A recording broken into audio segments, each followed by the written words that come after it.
Hello, my self Aditi Godara. मुझे CSIR JRF net जून 2020 examination life sciences के अंदर रैंक 1 मिला है। एंड आज मैं दिल्ली नॉलेज ट्रैक के प्लेटफॉर्म से एस्पिरेंट्स को एड्रेस करना चाहती हूँ एंड उनके साथ कुछ एग्ज़ाम रिलेटेड चीज़ें शेयर करना चाहती हूँ।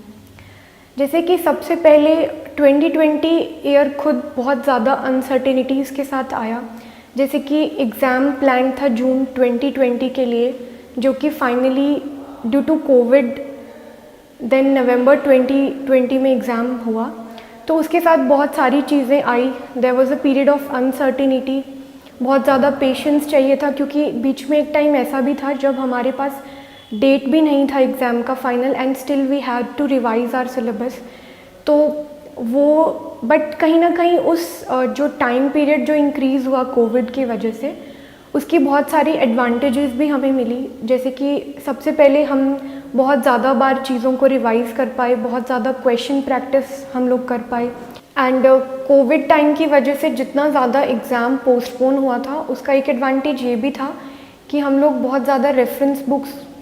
को, जो भी रेफरेंस बुक्स हमने पढ़नी थी उसके लिए हमें बहुत ज़्यादा अच्छे से टाइम मिल गया था। तो सबसे पहले अगर मैंने जो रेफरेंस बुक्स फॉलो की उसके बारे में अगर मैं बोलूँ तो molecules and their interactions unit 1 के लिए मैंने बायोकेमिस्ट्री के लिए लेनिंजर फॉलो की थी। एंड देन सेल्यूलर बायोलॉजी के लिए मैंने ब्रूस एल्बर्ट्स फॉलो की थी। मैंने उसके लिए कूपर को भी पढ़ा था, लेकिन कूपर में कुछ चीज़ें कंप्लीट नहीं हैं जो मेरे को पर्सनली ऐसे लगा। तो उसके बाद मैंने ब्रूस एल्बर्ट्स के भी सारे चैप्टर्स कवर किए थे सेल्यूलर बायोलॉजी के। And then moving on to third unit molecular biology के लिए मैंने रेफ़र किया था वॉटसन। उसके बाद डेवलपमेंटल बायोलॉजी के लिए मैंने गिलबर्ट रेफ़र किया था। एंड जो इकोलॉजी एंड एवोल्यूशन वाली यूनिट्स हैं उनके लिए मैंने पाथफाइंडर के नोट्स को ही फॉलो किया था। उसके बाद प्लांट फिजियोलॉजी का जो यूनिट है, प्लांट फिजियोलॉजी मैंने टेज एंड जिगर से ड्यूरिंग माय मास्टर्स ही वो मैंने चीज़ अच्छे से प्रिपेयर करके रख लिया था, वो वाला यूनिट। एंड उसके बाद जो डाइवर्सिटी वाला यूनिट होता है, जिसके अंदर एनिमल डाइवर्सिटी, प्लांट डाइवर्सिटी का क्लासिफिकेशन, बैक्टीरियल क्लासिफिकेशन और थोड़ा सा माइक्रोबियल क्लासिफिकेशन का हमें ओवरऑल आइडिया होना चाहिए। तो classification animal, plant and bacterial, इनके लिए मैंने जो एलन इंस्टीट्यूट के जो 11th-12th वाले नोट्स होते हैं नीट के, क्योंकि उसमें ऑलरेडी काफ़ी डिटेल्ड वे में क्लासिफिकेशन दिया होता है, तो उसको मैंने वहाँ से प्रिपेयर किया था। तो इसमें एक जैसे 13 यूनिट्स है पूरी सिलेबस में। सिलेबस बहुत वास्ट है एंड जब हम प्रिपरेशन स्टार्ट करते हैं तो हमको एक टाइम पे 2 या 3 यूनिट्स को साथ में लेके चलना होता है। तो एक इसमें चीज़ आती है कि कुछ यूनिट्स ऐसे हैं जिनमें बहुत ज़्यादा लर्निंग इन्वॉल्व है और कुछ यूनिट्स ऐसे हैं कि जिनको एक बार भी आप अच्छे तरीके से कॉन्सेप्चुअली इंटरनलाइज कर लो तो उनको रिपीटेड रिविजन्स की ज़्यादा ज़रूरत नहीं होती। तो ऐसे केसेस में एक चीज़ जो हेल्पफुल रहती है वो ये है कि जैसे मान लो मॉलिक्यूलर बायोलॉजी है, डेवलपमेंटल बायोलॉजी है, इन यूनिट्स में बहुत ज़्यादा लर्निंग इन्वॉल्व है, इन यूनिट्स को फ्रीक्वेंट रिविजन भी चाहिए। तो इनको हम जैसे मान लो अगर हम इन यूनिट्स को प्रिपेयर कर रहे हैं तो इनके साथ हम जो दूसरी यूनिट है हमारी उसको चला सकते हैं, जैसे जेनेटिक्स है या फिर इकोलॉजी, जो थोड़ी सी लाइट हार्टेड यूनिट्स हैं, क्योंकि जेनेटिक्स अगर हम एक बार समझ लेते हैं तो उसके बाद उसको बहुत ज़्यादा रिविजन्स की हमें ज़रूरत नहीं पड़ती, rather it needs practice frequently. तो ऐसे यूनिट्स को हम कंबाइन करके पढ़ सकते हैं जिनमें एक में बहुत ज़्यादा लर्निंग इन्वॉल्व हो और दूसरा कि आप दूसरे ऐसे यूनिट्स जो कि आप एक ही बार में अच्छे से समझ के और फिर उनको ज़्यादा रिपीटेड रिविजन्स की भी ज़रूरत नहीं रहती। उसके बाद जो ऐसी यूनिट्स हैं जिनके अंदर लाइक बहुत ज़्यादा लर्निंग इन्वॉल्व है, वो भी जैसे अब एक मॉलिक्यूलर बायोलॉजी है, डेवलपमेंटल बायोलॉजी है, तो इन दोनों यूनिट्स में लर्निंग भी है और इनको प्रैक्टिस बहुत ज़्यादा चाहिए क्वेश्चंस की। तो ऐसे यूनिट्स को हमें अर्ली ही प्रिपेयर कर लेना चाहिए, जैसे जब हम अपना प्रिपरेशन स्टार्ट करते हैं, सो दैट जितना भी टाइम रिमेनिंग है उसमें इनके फ्रीक्वेंट रिविजन्स एंड प्रैक्टिस कर सकें। अब जैसे डाइवर्सिटी वाला जो यूनिट है जिसके अंदर हमको क्लासिफिकेशन वगैरह मेनली पढ़ना होता है, तो उसमें भी ऑल्दो काफ़ी लर्निंग ही इन्वॉल्व है, उसको हमें याद रखना पड़ता है। लेकिन वो जो एक ऐसा यूनिट है कि उसको हम एग्ज़ाम से थोड़े दिन पहले भी करें तो भी वो सफिशेंट होता है। लाइक उसको ऐसे यूनिट्स को हमें बहुत ज़्यादा पहले से पढ़ने की ज़रूरत नहीं होती।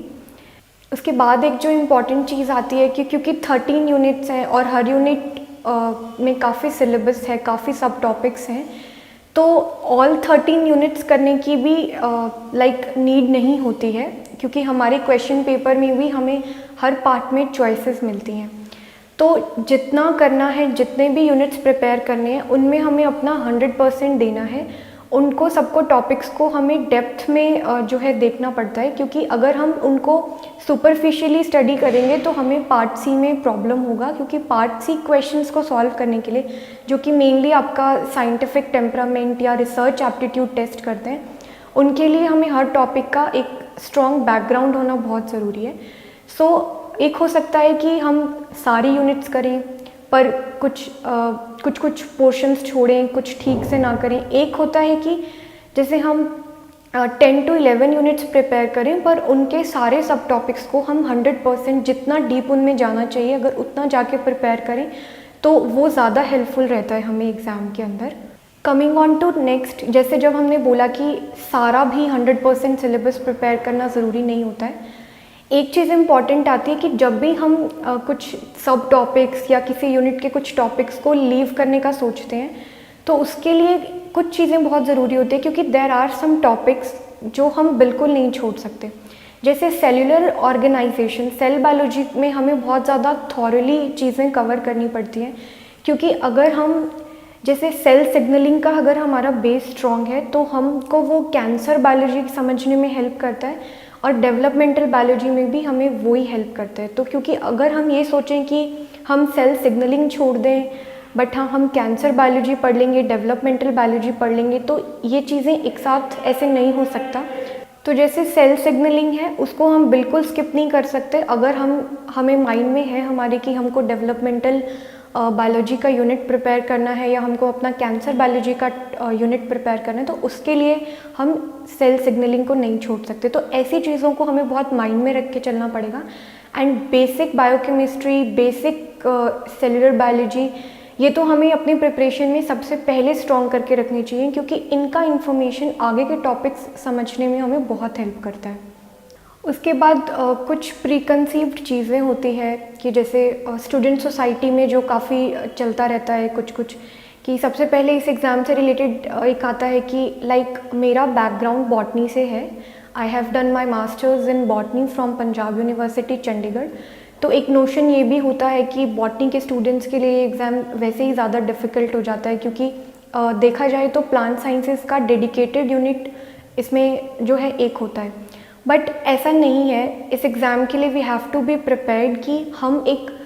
बॉटनी, ज़ूलॉजी, बायोकेमिस्ट्री, बायोटेक इनके स्टूडेंट नहीं बल्कि हम एक लाइफ साइंस स्टूडेंट हैं, तभी हम इन चीज़ों को कॉन्फिडेंटली प्रिपेयर कर सकते हैं। सो इरिस्पेक्टिव ऑफ कि हमारा मास्टर्स हमने किस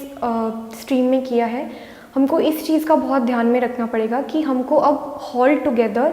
बायोलॉजी को एज लाइफ साइंस पढ़ना है। तो उसके लिए हमें अपना माइंड प्रिपेयर करके चलना पड़ेगा कि हमको ये सारे टॉपिक्स जो हैं इसके अंदर कवर करने होंगे, क्योंकि लाइफ साइंस का बेसिक चीज़ें, बेसिक फंडामेंटल्स वो कभी नहीं चेंज होने वाले। जैसे cellular structure, cellular organisation, cellular processes, molecules हैं जो बायोमॉलिक्यूल्स हैं, वो सब तो सब ऑर्गेनिजम्स में कॉमन चलते हैं। उसके बाद एक जो प्रीकंसीव नोशन होता है कि पार्ट ए के लिए सारे जो स्टूडेंट्स होते हैं उनमें थोड़ा सा कॉन्फिडेंस कम होता है, उनको डर लगता है मैथ से, तो सबको लगता है कि शायद पार्ट ए हमारा ठीक नहीं जाएगा। तो उसके लिए एक इम्पॉर्टेंट चीज़ ये होती है कि पहली बात तो अगर हमारा साइंस पोर्शन जो है, लाइफ साइंस पोर्शन, वो बहुत अच्छे से प्रिपेयर्ड है तो हमको बहुत ज़्यादा पार्ट ए के लिए डरने की ज़रूरत नहीं है। अगर थोड़े थोड़े भी हम बेसिक मैथमेटिकल फार्मूलाज देख लें, like loss and profit, percentages, averages और एरिया वॉल्यूम के फॉर्मूलाज अगर हम 10th क्लास की भी बुक से देख लें तो उतना सफिशेंट होता है पार्ट ए के लिए। पार्ट ए को बहुत ज़्यादा डेडिकेटेड टाइम अलग से देने की ज़रूरत नहीं है। उसके बाद एक भी कुछ चीज़ें स्टूडेंट्स में पहले से रहती हैं कि ये यूनिट ज़्यादा इम्पॉर्टेंट है, इसका ये टॉपिक ज़्यादा इम्पॉर्टेंट है, तो उसके लिए क्या होता है कि एक तो हमको अपना माइंड इस तरीके से प्रिपेयर रखना है, क्योंकि अब एग्ज़ाम जो है, जो मैंने एक्सपीरियंस किया ड्यूरिंग माय प्रिपरेशन और जब मैंने मेन एग्ज़ाम में मैं अपेयर हुई, अब एग्ज़ामिनेशन जो है वो बहुत न्यूट्रलाइज्ड रहता है। यानी जो क्वेश्चन पैटर्न है वो ओवर द 13 यूनिट्स एक जैसा सा रहता है। ऐसा नहीं है कि कुछ यूनिट से क्वेश्चन ज़्यादा आते हैं, कुछ से कम आते हैं, तो ठीक है ज़्यादा आ रहे हैं तो बस वही यूनिट्स पढ़ लो। So we have to be prepared कि हमारा क्वेश्चन पेपर न्यूट्रलाइज्ड मैनर में सेट होना है, तो हमको चीज़ों को इक्वल इम्पॉर्टेंस के साथ पढ़ना है, सारे यूनिट्स के सब टॉपिक्स को। उसके बाद एक और जो सेकंड चीज़ आती है कि सबको लगता है कि जो शायद ज़्यादा डेडिकेटेड स्टूडेंट्स होते हैं या जो रैंकर्स होते हैं वो शायद हर दिन उतना ही ज़्यादा 100% मोटिवेशन के साथ पढ़ते हैं या उनमें एक आइडियल कंसिस्टेंसी होती है। ऐसा नहीं है, हम लोगों के भी लो डेज़ होते हैं, चीट डेज़ होते हैं, जब ऐसे लगता है कि एक शायद छोटा सा ब्रेक लेना चाहिए कुछ, उस टाइम पे हम एक मूवी देख सकते हैं, थोड़ा फ्रेंड से बात कर सकते हैं, थोड़ा सा वॉक पे जा सकते हैं, we can listen to music. ये सब चीज़ें भी हमें थोड़े थोड़े टाइम इंटरवल पे अपनी प्रिपरेशन में इन्वॉल्व करनी चाहिए। सो जब हम अपने आप को ऐसे छोटे छोटे ब्रेक्स देते हैं तो उसके बाद हम फिर से फ्रेश होते हैं एंड फिर से हम एक नई एनर्जी के साथ चीज़ें स्टार्ट कर सकते हैं। सो अगर हम कभी कभी एग्जॉस्टेड फील कर भी रहे हैं तो इस तरीके की चीज़ें भी बहुत हेल्पफुल होती हैं हमारे लिए। उसके बाद एक फैक्टर जो बहुत लोग डिस्कस करते हैं कि कॉम्पिटिटिव एग्ज़ाम्स के लिए लक भी बहुत ज़रूरी होता है, पर शायद मेरी किस्मत इतनी अच्छी नहीं है, मेरे से ऐसी चीज़ें मिस होती है, तो ये भी एक मिथ है जस्ट, क्योंकि ऐसा कॉम्पिटिटिव एग्ज़ाम जहाँ पे हमें चॉइसेस मिलती हैं अटेम्प्ट करने के लिए, लक बस यही होता है कि हमारे पढ़े हुए में से हमें पेपर में क्वेश्चंस दिखें कि हाँ ये चीज़ हमने पढ़ी और ये चीज़ एग्ज़ाम में भी आ रही है। सो बस इसी को लक बोलते हैं और कुछ अलग नहीं होता है। और जब हम अपनी प्रिपरेशन में 100% देते हैं तो डेफिनेटली ऐसी चीज़ें एग्ज़ाम में आती ही हैं जो हमने पढ़ी हुई होती है, और हमें क्वेश्चन पेपर सॉल्व करते हुए भी फील होता है कि जैसे जैसे हमने प्रिपेयर किया, जो चीज़ें हमने पढ़ी कि हाँ वो दिख रही हैं और वो कॉन्सेप्ट्स हैं जो वो भी सामने आ रहे हैं जो हम अप्लाई कर रहे हैं। इसके बाद अब मैं कुछ पेपर सॉल्विंग स्ट्रैटेजी को अगर मैं आप लोगों के साथ डिस्कस करूं, तो मैंने जब पेपर सॉल्व करना स्टार्ट किया, एंड खैर मेरा मॉक टेस्ट में भी यही पैटर्न रहता था। सबसे पहले मैं पार्ट सी अटेम्प्ट करती थी, क्योंकि एक तो पार्ट सी टाइम कंज्यूमिंग होता है एंड उसमें बहुत ज़्यादा थिंकिंग इन्वॉल्व होती है। आपको साइंस के बहुत सारे कॉन्सेप्ट्स को मिक्स करके उसमें यूज़ करना होता है। कई बार एक ही क्वेश्चन में 2-3 कॉन्सेप्ट्स यूज़ हो रहे होते हैं जिनको हमें सोचना पड़ता है। सो क्योंकि उसमें हर एक क्वेश्चन को अप्रोच करने के लिए काफ़ी टाइम लगता है, तो इसलिए पार्ट सी को जब हम एकदम फ्रेश माइंड होते हैं, अपना एग्ज़ाम स्टार्ट करते हैं, तो पार्ट सी को इसलिए मैंने फर्स्ट अटेम्प्ट देना ज़्यादा ठीक समझा कि इसमें थोड़ी थिंकिंग भी इन्वॉल्व है एंड थोड़ा comparative to part A and part B थोड़ा टाइम मुझे इसमें पर क्वेश्चन ज़्यादा लगेगा।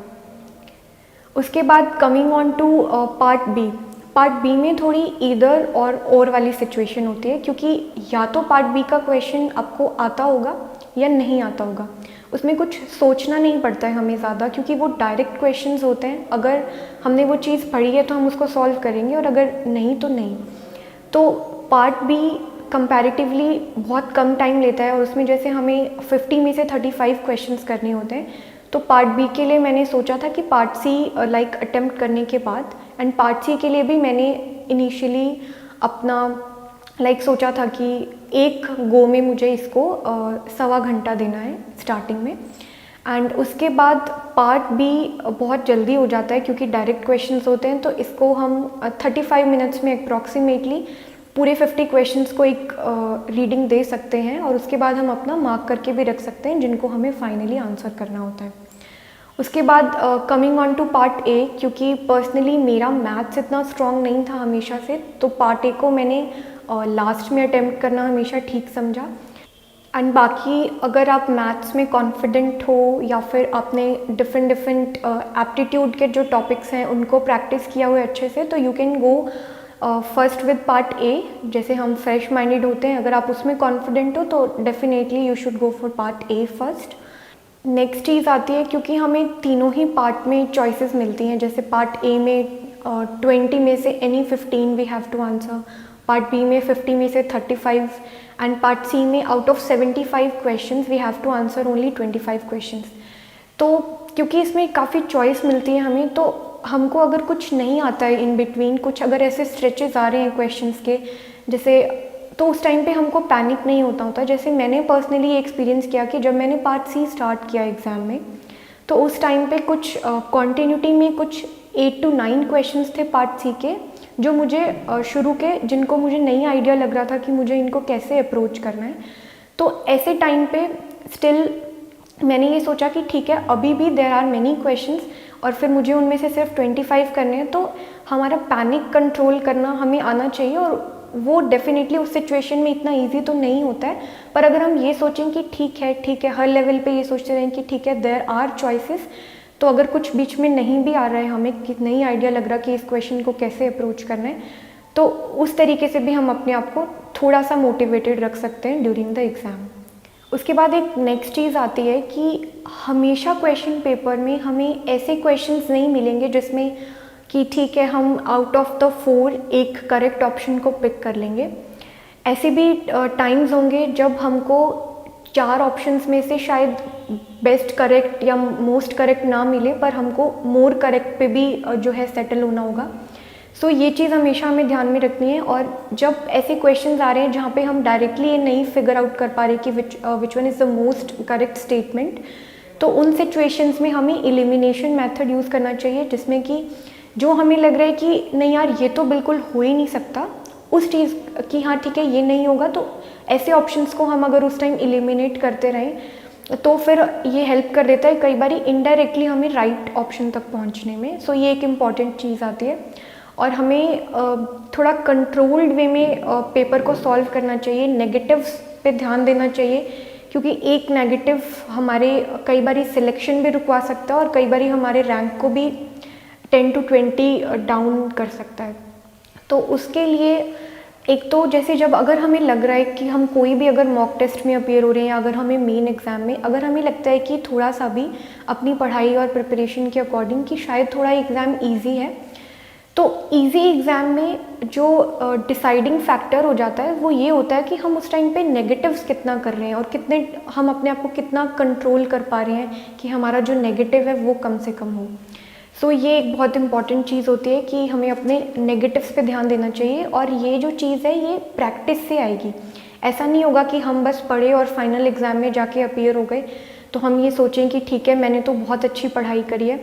बहुत सारे टेस्ट देने पड़ते हैं रेगुलर, बहुत सारे मॉक टेस्ट में अगर हम अपीयर होते हैं तो ये जो नेगेटिव्स वाला फैक्टर होता है ये तभी एलिमिनेट हो सकता है। उसके बाद क्वेश्चन प्रैक्टिस बहुत ज़्यादा इम्पॉर्टेंट है and so important are mock test. मैंने मॉक टेस्ट ज्वाइन किया था, एक तो ऑब्वियसली क्योंकि मैंने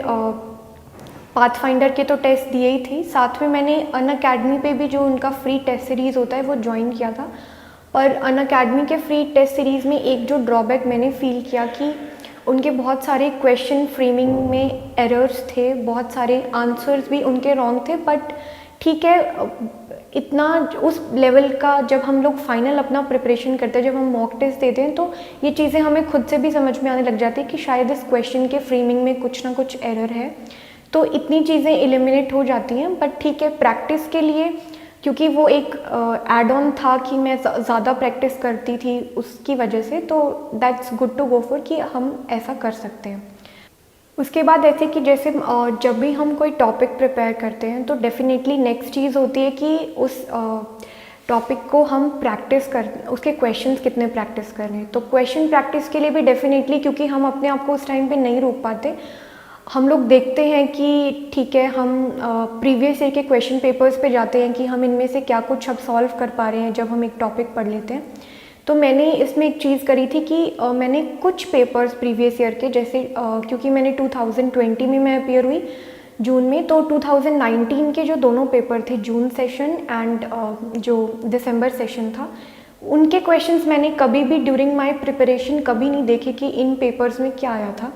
जब जैसे फाइनल हम लोग प्रिपरेशन करते हैं तो क्योंकि उस टाइम पे भी हमें बाद में ज़रूरत पड़ती है ये देखने के लिए कि अब हम कितने जो प्रीवियस ईयर क्वेश्चंस है वो सॉल्व कर पा रहे हैं। तो एक एक जो क्वेश्चंस का प्रीवियस ईयर क्वेश्चंस का जो पूल है वो हमें थोड़ा सा सेव करके रखना चाहिए लास्ट टाइम के लिए, जिसको हम बाद में देखें कि फाइनल हमारा जो जितना डिज़ायर्ड सिलेबस जो हम पूरा करना चाहते थे उसके बाद हम उनके क्वेश्चंस की हम अब सॉल्व कर पा रहे हैं या नहीं। क्योंकि कुछ क्वेश्चंस ऐसे होते हैं जो हम टॉपिक के जब साथ साथ पढ़ते हैं तो वो फ्रेश उस नॉलेज के साथ तो वो सॉल्व होते हैं, पर जब हम फाइनली जब सारे टॉपिक्स को रिवाइज करके वो क्वेश्चन सॉल्व करते हैं तो कई बार उस टाइम पे जो है वो क्वेश्चंस हम लोगों से नहीं बन पाते हैं। तो एंड इसीलिए क्योंकि एंड सबसे अच्छा क्वेश्चन बैंक जो है वो प्रीवियस ईयर के जो क्वेश्चन पेपर्स हैं वही हमें प्रोवाइड करते हैं। अदरवाइज़ जितने भी बुक्स मार्केट में अवेलेबल हैं क्वेश्चन प्रैक्टिस के लिए, तो CSIR के जो प्रीवियस ईयर क्वेश्चंस हैं उनके लेवल को कोई भी बुकलेट नहीं मैच कर पाती है। सो वो एक जो CSIR के प्रीवियस ईयर्स का जो एक अच्छा पूल है उसको हमें थोड़ा सा, ठीक है, उसको हमें शुरू में सबको प्रैक्टिस करना है, पर एक पूल हमें बचा के रखना होता है हमारे लास्ट टाइम के लिए भी, जब हम लास्ट टाइम में अपने आप को एक जजमेंट देते हैं कि क्या अब हम फाइनली प्रिपेयर्ड हैं एग्ज़ाम के लिए। उसके बाद नेक्स्ट आता है रिविजन्स। एक बार टॉपिक को प्रिपेयर जब हम कर लेते हैं किसी भी टॉपिक को, तो क्योंकि इसका जो प्रिपरेशन है वो डेफिनेटली 1 ईयर या 1.5 ईयर्स नहीं तो एटलीस्ट 7 to 8 मंथ्स तो जाएगा। तो उस स्पैन में हम जो टॉपिक्स शुरू में करते हैं उनको बाद तक भी उतना ही फ्रेश रखने के लिए ज़रूरी है कि टाइम टू टाइम छोटे छोटे इंटरवल्स में जो है हमारा रिवीजन रिपीटेड होना चाहिए। तो रिविजन्स में हम लोगों को एक चीज़ जो बहुत ध्यान में रखनी होती है कि ऐसा नहीं है कि जब हम किसी टॉपिक को रिवाइज़ कर रहे हैं तो उसको बिल्कुल लेके ही बैठ गए हैं, क्योंकि जब हम कोई पिछला टॉपिक रिवाइज़ कर रहे होंगे तो डेफिनेटली उस टाइम पे 2-3 और यूनिट्स होंगी जो अब हमारी प्रिपरेशन में चल रही होंगी। तो जब हम पिछले टॉपिक्स को रिवाइज़ करते हैं तो इम्पॉर्टेंट ये होता है कि एक क्विक रिवीजन देना होता है हमें चीज़ों को। ऐसा नहीं है कि उसको लेके बैठ गए 2 घंटे और फिर पता चल रहा है कि अभी जो करंट यूनिट्स हमारे चल रहे हैं उनको वो चीज़ अफेक्ट नहीं करनी चाहिए। तो हमारे पिछले टॉपिक्स के जो रिविजन्स हैं वो स्ट्रॉन्ग होने चाहिए, फ्रीक्वेंट होने चाहिए, and revision helps us lot कि फाइनली एग्ज़ाम में हम कितना रिकॉल कर पाते हैं। जितना ज़्यादा फ्रीक्वेंटली हमने चीज़ों को रिवाइज़ किया होगा उतना ही ज़्यादा हम फाइनल एग्ज़ाम में रिकॉल कर पाएंगे। एंड स्पेशली जो यूनिट है जैसे डेवलपमेंटल बायोलॉजी का जो यूनिट है उसके अंदर मैंने पर्सनली क्या किया था कि जैसे उसमें बहुत सारे सब टॉपिक्स होते हैं, तो एग्ज़ाम से 15 डेज़ पहले तक मेरे जो डेली का स्केड्यूल रहता था उसमें डेवलपमेंटल बायोलॉजी का कोई ना कोई टॉपिक ज़रूर इंक्लूडेड रहता था, क्योंकि उसके अंदर बहुत ज़्यादा लर्निंग इन्वॉल्व है, बहुत जल्दी चीज़ें भूलते हैं। तो डेली 20 to 25 मिनट्स मैं डेवलपमेंटल बायोलॉजी के लिए एंड तक एग्ज़ाम से 15 दिन तक पहले मैंने रखे, सो दैट हर दिन एक नया सब टॉपिक जो है डेवलपमेंटल बायोलॉजी का वो मैं रिवाइज़ कर पाऊँ। And same was with the molecular biology. Molecular biology भी काफ़ी वास्ट यूनिट है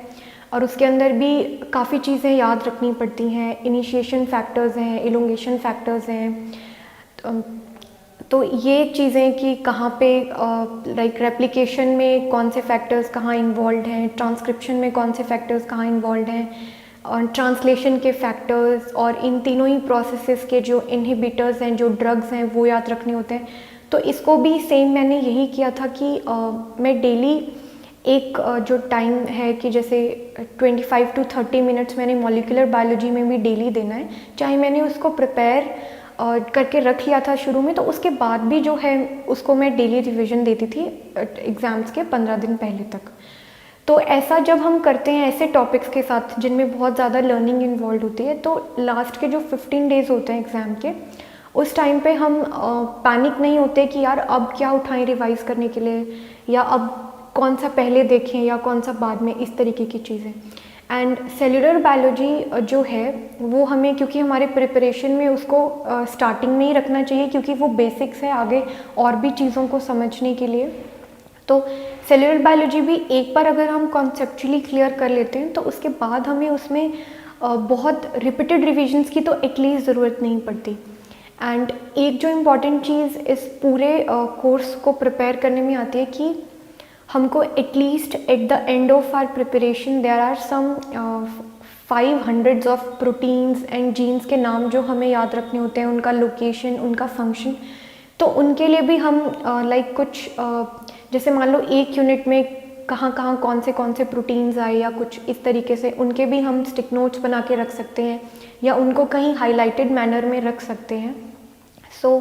ये एक इम्पॉर्टेंट होता है। और जब हम बार बार रिवाइज़ करते हैं चीज़ों को, तो कुछ चीज़ें हमारे लिए ऑब्वियस सी हो जाती हैं कि ठीक है ये तो पता ही है, इसको बार बार क्या पढ़ना। और जो फिर हमारे नए इन्फॉर्मेशन होते हैं जो हमें लगता है हम जल्दी जल्दी भूलते हैं,